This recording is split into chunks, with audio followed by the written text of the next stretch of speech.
आरंभिक नगर। पुराने भवन का संरक्षण।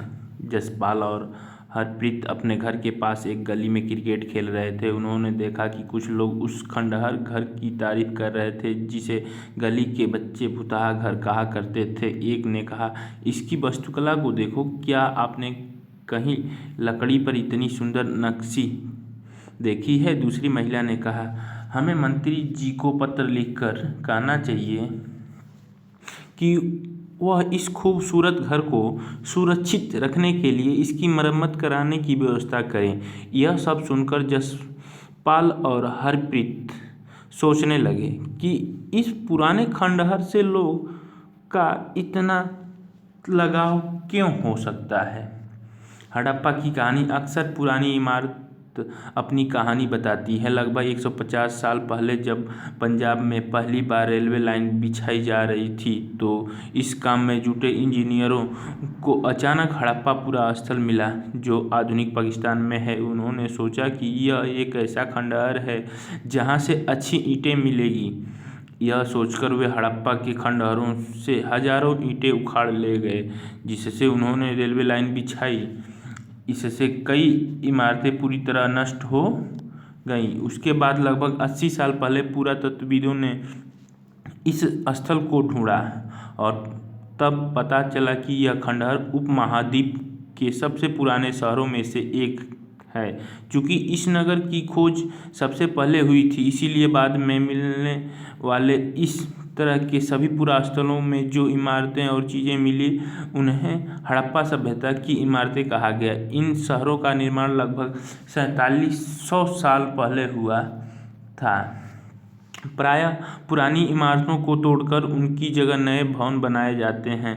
क्या तुम्हें लगता है कि पुरानी इमारतों की सुरक्षा रखना चाहिए? ये नगर आधुनिक पाकिस्तान के पंजाब और सिंध प्रांतों, भारत के गुजरात, राजस्थान, हरियाणा और पंजाब प्रांतों में मिले हैं। इन सभी स्थलों में पुरातत्वविदों को अनोखी वस्तुएं मिली हैं, जैसे मिट्टी के लाल बर्तन जिन पर काले रंग के चित्र बने थे, पत्थर के बाट, मुहरे, मनके, तांबे के उपकरण और पत्थर के लंबे ब्लेड आदि। इन नगरों की विशेषता क्या थी? इन नगरों में से कई को दो या उससे ज़्यादा हिस्सों में विभाजित किया गया था। प्रायः पश्चिमी भाग छोटा था लेकिन ऊंचाई पर बना था और पूर्वी हिस्सा बड़ा था लेकिन वह निचले इलाके में था। ऊंचाई वाले भाग को पुरातत्वविदों ने नगर दुर्ग कहा है और निचले हिस्से को निचला नगर कहा है। दोनों हिस्सों में 4 दीवारियां पक्की ईंट की बनाई जाती थीं। इसकी ईंटें इतनी पक्की थीं कि हजारों साल बाद आज तक उनकी दीवारें खड़ी रहीं। दीवारें बनाने के लिए ईंटों की चिनाई इस तरह करते थे जिससे कि दीवारें खूब मजबूत रहें। कुछ नगरों के नगर दुर्ग में कुछ खास इमारतें बनाई गई थीं। मिसाल के तौर पर मोहनजोदड़ो में खास तालाब बनाया गया था जिसे पुरातत्वविदों ने महान स्नानागार कहा है। इस तालाब को बनाने में ईंट और प्लास्टर का इस्तेमाल किया गया था। इसमें पानी का रिसाव रोकने के लिए प्लास्टर के ऊपर चारकोल की परतें चढ़ाई गई थी। इसी सरोवर में 2 तरफ से उतरने के लिए सीढ़ियां बनाई गई थी और चारों ओर कमरे बनाए गए थे। इसमें भरने के लिए पानी कुएं से निकाला जाता था, उसके बाद इसे खाली कर दिया जाता था।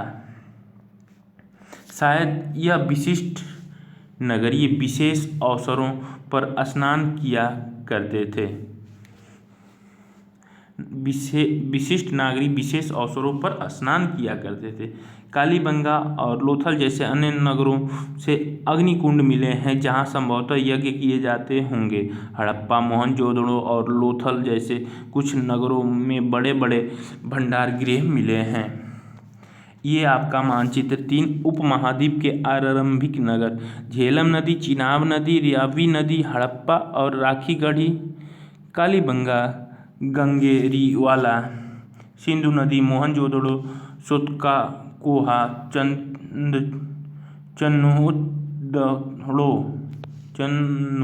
चन्हुदड़ो, धौलागिरी, सुरकोतदा, लोथल और अरब सागर या पैसिफिक अरबियन सी कहते हैं इसे।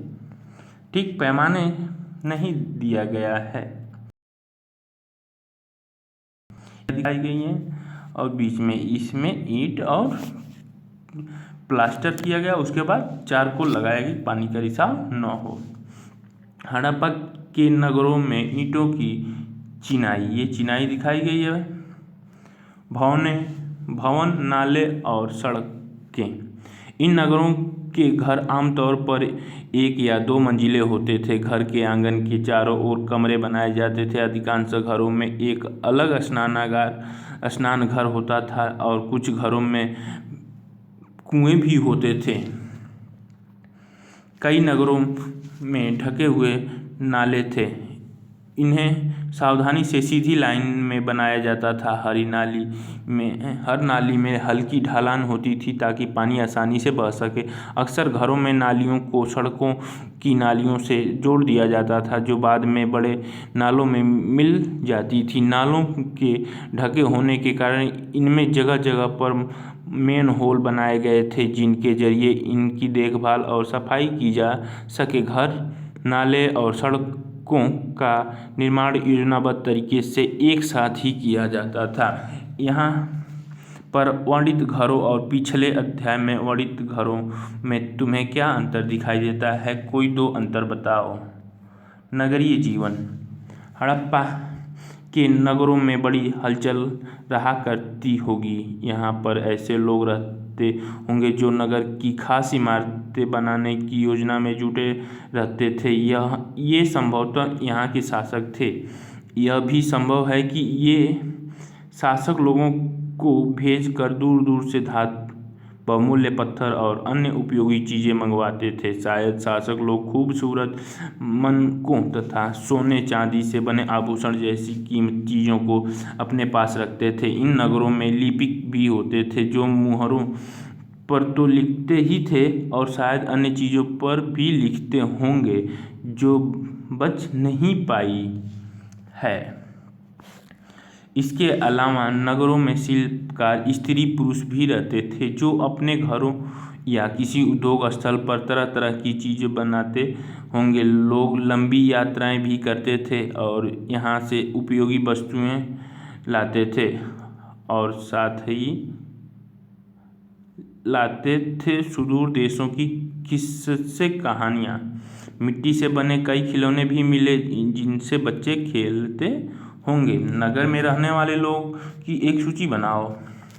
क्या इनमें से कुछ लोग होंगे जो मेहरगढ़ गांव जैसे गांव में रहते थे?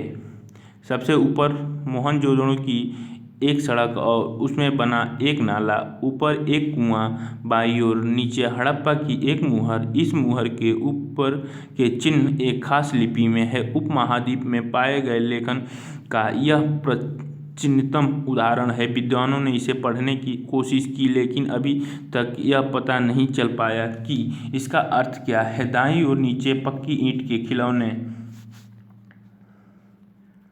नगर और नए शिल्प। आओ अब कुछ ऐसी चीज़ों के बारे में अध्ययन करें जो हड़प्पा के नगरों से प्राप्त हुई हैं। पुरातत्वविदों को जो चीज़ें मिली है उनमें अधिकतर पत्थर, शंख, तांबे, कांसे, सोने और चांदी जैसी धातुओं से बनाई गई थी। तांबे और कांसे से औजार, हथियार, गहने और बर्तन बनाए जाते थे। सोने और चांदी से गहने और बर्तन बनाए जाते थे। यहाँ मिली सबसे आकर्षक वस्तुओं में मन के बाट और फलक हैं।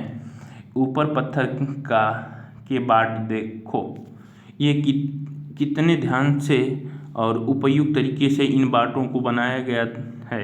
इन्हें चट पत्थर से बनाया गया था। इन्हें शायद बहुमूल्य पत्थर और धातुओं को तोलने के लिए बनाया गया होगा। मध्य में बाएं मनके, इनमें से कई कार्निलियन पत्थरों से बनाए गए थे। पत्थर को काट और तराश कर मनके बनाए गए। इनके बीच छेद किए गए थे ताकि धागा डालकर माला बनाया जाए। मध्य में दाएं पत्थर के धारदार फलक, नीचे दाएं कढ़ाईदार वस्त्र का एक महत्वपूर्ण व्यक्ति की पत्थर से बनी मूर्ति जो मोहनजोदड़ो से मिली थी। उसमें कढ़ाईदार वस्त्र पहनने पहने दिखाया गया है। हड़प्पा सभ्यता के लोग पत्थर के मुहरे बनाते थे। इन आयताकार पृष्ठ 27 मुहरों पर सामान्यतः जानवरों के चित्र मिलते हैं। हड़प्पा सभ्यता के लोग काले रंग से डिजाइन किए हुए खूबसूरत लाल मिट्टी के बर्तन बनाते थे। देखें चित्र 6। अध्याय 2 में हमने जिन गांवों के बारे में पढ़ा, क्या वहाँ भी धातुओं का उपयोग होता था? क्या वे पत्थर के बाट बनाते थे? संभवतः 7000 साल पहले मेहरगढ़ में कपास की खेती होती थी। मोहनजोदड़ो से कपड़े के टुकड़े के अवशेष, चांदी के एक फूलदान के ढक्कन तथा कुछ अन्य तांबे की वस्तुएं से चिपकी हुई मिली हैं। पक्की ईंट तथा फेयंस से बनी तकलियाँ शुद्ध काताई का संकेत देती हैं। इनमें से अधिकांश वस्तुओं का निर्माण विशेषज्ञों ने किया था। विशेषज्ञ उसे कहते हैं जो किसी खास चीज़ को बनाने के लिए खास प्रशिक्षण लेता है, जैसे पत्थर तराशना, मनके चमकाना या फिर मुहरों पर पच्चीकारी करना आदि। पृष्ठ 28 पर चित्र देखो कि मूर्ति का चेहरा कितने आकर्षक ढंग से बनाया गया है और उसकी दाढ़ी कितनी अच्छी तरह दर्शाई गई है। यह किस विशेषज्ञ मूर्तिकार का ही काम हो सकता है, हर व्यक्ति विशेषज्ञ नहीं हो सकता। हमें यह पता नहीं है कि क्या सिर्फ पुरुष ही ऐसे कामों में प्रशिक्षण हासिल करते थे या फिर केवल महिलाएं। शायद कुछ महिलाएं और पुरुष दोनों ही इस काम में दक्ष थे। फेयंस पत्थर और शंख प्राकृतिक तौर पर पाए जाते हैं, लेकिन फेयंस को कृत्रिम रूप से तैयार किया जाता है। बालू या स्फटिक पत्थरों के चूर्ण को गोंद में मिलाकर उनसे वस्तुएं बनाई जाती थी। इसके बाद उन वस्तुओं पर एक चिकनी परत चढ़ाई जाती थी। इस चिकनी परत के रंग प्रायः नीले या हल्के समुद्री हरे होते थे। फेयंस से मनके, चूड़ियाँ, बालें और छोटे बर्तन बनाए जाते थे। कच्चे माल की खोज में कच्चे माल उन पदार्थों को कहते हैं जो या तो प्राकृतिक रूप से मिलते हैं या फिर किसानों या पशुपालकों उनका उत्पादन करते हैं, जैसे लकड़ी या धातुओं के अयस्क प्राकृतिक रूप से उपलब्ध कच्चे माल हैं। इनसे फिर कई तरह की चीज़ें बनाई जाती हैं। मिसाल के तौर पर किसानों द्वारा पैदा किए गए कपास को कच्चा माल कहते हैं, जिससे बाद में कताई बुनाई करके कपड़ा तैयार किया जाता है। हड़प्पा में लोगों को कई चीज़ें वहीं मिलती थी, लेकिन तांबा, लोहा, सोना, चांदी और बहुमूल्य पत्थरों जैसे पदार्थों को वे दूर दूर से आयात करते थे। हड़प्पा के लोग तांबे का आयात संभवतः आज के राजस्थान से करते थे। यहाँ तक कि पश्चिमी एशियाई देश ओमान से भी तांबे का आयात किया जाता था। कांसा बनाने के लिए तांबे के साथ मिलाई जाने वाली धातु टीन का आयात आधुनिक ईरान और अफगानिस्तान से किया जाता था। सोने का आयात आधुनिक कर्नाटक और बहुमूल्य पत्थरों का आयात गुजरात, ईरान और अफगानिस्तान से किया जाता था। चीज़ों को एक जगह से दूसरी जगह कैसे ले जाया जाता था, इन चित्रों को देखो। एक खिलौना है और दूसरी एक मुहर। क्या तुम बता सकते हो हड़प्पा के लोग यातायात के लिए किन साधनों का प्रयोग करते थे? पिछले अध्याय में क्या तुमको पहिए वाले वाहन की जानकारी दी गई है? बच्चों का खिलौना हल। आज हल चलाने वाला ज़्यादातर किसान पुरुष होते हैं। हमें ज्ञात नहीं है कि क्या हड़प्पा में भी यही प्रथा थी। नगरों में रहने वाले के लिए भोजन।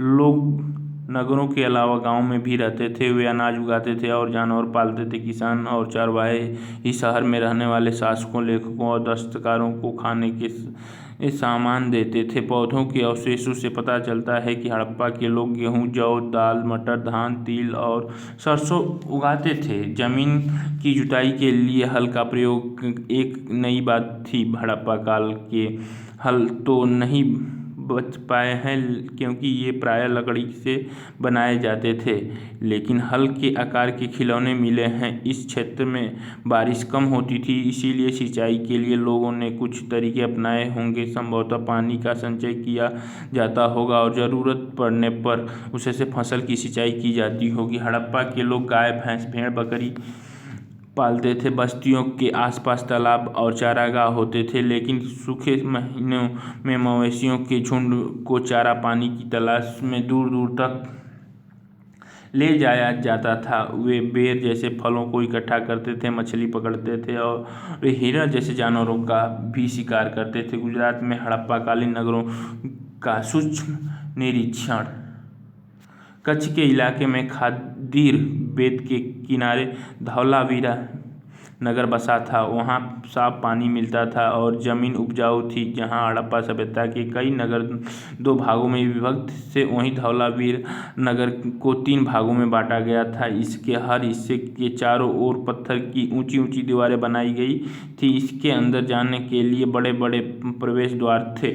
इसके नगर में एक खुला मैदान भी था जहाँ सार्वजनिक कार्यक्रम आयोजित किए जाते थे। यहाँ मिले कुछ अवशेषों में हड़प्पा लिपि के बड़े बड़े अक्षरों को पत्थर उसे खुदा पाया गया। इन अभिलेखों को संभवतः लकड़ियों से जड़ा गया था। यह एक अनोखा अवशेष है क्योंकि आमतौर पर हड़प्पा के लेख मुहर जैसी छोटी वस्तुओं पर पाए जाते थे। गुजरात की खंभात की खाड़ी में मिलने वाली साबरमती की एक उपनदी के किनारे बसा लोथल नगर ऐसे स्थान पर बसा था जहां कीमती पत्थर जैसे कच्चा माल आसानी से मिल जाता था। यह पत्थरों, शंखों और धातुओं से बनाई गई चीज़ों का एक महत्वपूर्ण केंद्र था। इस नगर में एक भंडारगृह भी था। इसी भंडारगृह से कई मुहर और मुद्रांकन या मुहरबंदी गीली मिट्टी पर दबाने से बनी उनकी छाप मिले हैं। लोथल का बंदरगाह। यह बड़ा तालाब लोथल का बंदरगाह रहा होगा, जहाँ समुद्र के रास्ते आने वाली नावें रुकती थीं। संभवतः यहाँ पर माल चढ़ाव उतारा जाता होगा। ये लोथल का बंदरगाह पानी से भरा हुआ, समुद्र से जुड़ा हुआ। यहाँ पर एक इमारत मिली है जो संभवतः मनके बनाने का काम होता था। प्रत्येक पत्थर के टुकड़ों अधबने मनके बनाने वाले उपकरण और तैयार मनके भी यहाँ मिले हैं। मुद्रा, मुहर या मुद्रांकन या मुहरबंदी। मुहरों का प्रयोग सामान से भरे उन डिब्बों या थैलों पर चिन्हित करने के लिए किया जाता होगा जिन्हें एक जगह से दूसरी जगह भेजा जाता था। थैले को बंद करने के बाद उनके मुहाने पर गीली मिट्टी पोत कर उन पर मुहर लगाई जाती थी। मुहर की छाप को मुहरबंदी कहते हैं। अगर यह छाप टूटी हुई नहीं होती थी तो यह साबित हो जाता था कि सामान के साथ छेड़छाड़ नहीं हुआ है। आज भी मुहर का प्रयोग होता है। पता लगाओ कि मुहरों का उपयोग किस लिए किया जाता है। सभ्यता के अंत का रहस्य। लगभग 3900 साल पहले एक बड़ा बदलाव देखने को मिलता है। अचानक लोगों ने इन नगरों को छोड़ दिया। लेखन, मुहर और बाटों का प्रयोग बंद हो गया। दूर दूर से कच्चे माल का आयात काफ़ी कम हो गया। मोहनजोदड़ो में सड़कों पर कचरे के ढेर बनने लगे। जल निकासी प्रणाली नष्ट हो गई और सड़क पर ही झुग्गीनुमा घर बनाए जाने लगे। यह सब क्यों हुआ कुछ पता नहीं। कुछ विद्वान का कहना है कि नदियाँ सूख गई थी, अन्य का कहना है कि जंगलों का विनाश हो गया था। इसी कारण ये हो सकता है कि ईंट पकाने के लिए ईंधन की ज़रूरत पड़ी थी। इसके अलावा मवेशियों के बड़े बड़े झुंड से चारागाह और घास वाले मैदान समाप्त हो गए होंगे। कुछ इलाकों में बाढ़ आ गई, लेकिन इन कारणों से यह स्पष्ट नहीं हो पाता है कि सभी नगरों का अंत कैसे हो गया, क्योंकि बाढ़ और नदियाँ के सूखने का असर कुछ ही इलाकों में हुआ होगा। ऐसा लगता है कि शासकों का नियंत्रण समाप्त हो गया। जो कुछ भी हुआ, परिवर्तन का असर बिल्कुल साफ दिखाई देता है। आधुनिक पाकिस्तान के सिंध और पंजाब की बस्तियां उजड़ गई थीं। कई लोग पूर्व और दक्षिण के इलाकों में नई और छोटी बस्तियों में जाकर बस गए। इसके लगभग 1400 साल बाद नए नगर का विकास हुआ। इनके बारे में तुम अध्याय 5 और 8 में पढ़ोगे। अन्यत्र अपने एटलस में मिस्र ढूंढो। नीले नदी के आसपास वाले इलाकों को छोड़कर मिस्र का अधिकांश भाग रेगिस्तान है। लगभग 5000 साल पहले मिस्र में शासन करने वाले राजाओं ने सोना, चांदी, हाथी दांत, लकड़ी और हीरे जेवरात लाने के लिए अपनी सेनाओं दूर दूर तक भेजी। इन्होंने बड़े बड़े मकबरे बनवाए जिन्हें पिरामिड के नाम से जाना जाता है। राजाओं के मरने पर उनके शवों को इन्हीं पिरामिडों में दफनाकर सुरक्षित रखा जाता था। इन शवों को मम्मी कहा जाता है। उनके शवों को साथ और भी अनेक चीज़ें दफनाई जाती थी। इनमें खाद्यान्न, पेय, वस्त्र, गहने, बर्तन, वाद्य यंत्र, हथियार और जानवर शामिल हैं। कभी कभी शवों के साथ उनके सेवक और सेविकाओं को भी दफना दिया जाता था। दुनिया के इतिहास में शवों को दफनाने की परंपरा को देखते हुए मिस्र में सबसे ज़्यादा धन दौलत खर्च किया जाता था। क्या तुम्हें लगता है कि मरने के बाद इन राजाओं को इन चीज़ों की ज़रूरत पड़ती होगी? कल्पना करो, तुम अपने माता पिता के साथ 4000 साल पहले लोथल से मोहनजोदड़ो की यात्रा कर रहे हो। यह बताओ कि तुम यात्रा कैसे करोगे, तुम्हारे माता पिता यात्रा के लिए अपने साथ क्या क्या ले जाएंगे और मोहनजोदड़ो में तुम क्या देखोगे। ये कुछ वर्ड दे रखे उपयोगी शब्द: नगर, नगर दुर्ग, शासक, लिपिक, मुहर, शिल्पकार, धातु विशेषज्ञ, कच्चा माल और हल और सिंचाई। ये मिलान के लिए प्रश्न दे रखा है। और यहाँ कुछ तिथियाँ महत्वपूर्ण तिथियाँ: रेमेरगढ़ में कपास की खेती लगभग 7000 साल पहले। नगरों का आरंभ लगभग 4700 साल पहले। हड़प्पा के नगरों का अंत की शुरुआत लगभग 3900 साल पहले। अन्य नगरों का विकास लगभग 25 साल पहले। ये आपका